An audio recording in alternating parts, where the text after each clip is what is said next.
Magluluto tayo ng low-carb choco roll bread. Una, para sa chocolate filling, maglagay ng all-purpose cream sa cooking pan, then add green dahan, cocoa powder, golden monk fruit erythritol blend.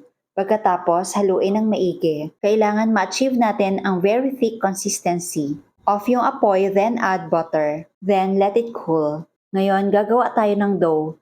Sa isang mixing bowl, maglagay ng eggs, green dahan vanilla flavor. Pagkatapos, haluin ng maigi. Then add coconut flour and almond flour, psyllium husk powder, baking powder.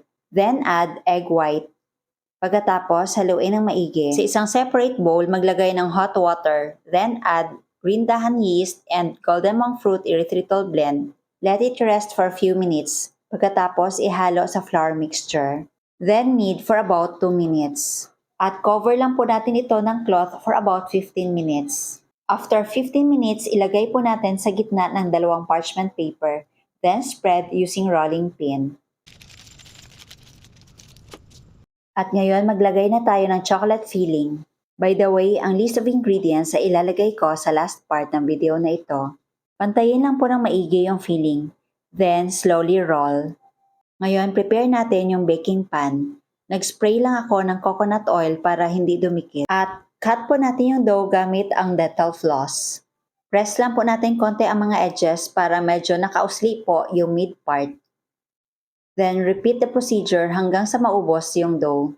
Then bake in the oven at 150 degrees Celsius for about 30 minutes. While waiting, gagawa po tayo ng toppings pero optional lang po ito. Mag-melt ng butter sa isang cooking pan. Then add golden monk fruit erythritol blend, all-purpose cream, and chopped pecan nuts. Kailangan ma-achieve natin ang ganitong texture. After maluto ng bread, let it cool.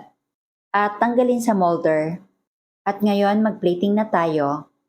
If you love this recipe, please like and share and follow me for more low-carb recipes and health tips. At ito na ang ating low-carb choco roll bread. Tikman natin.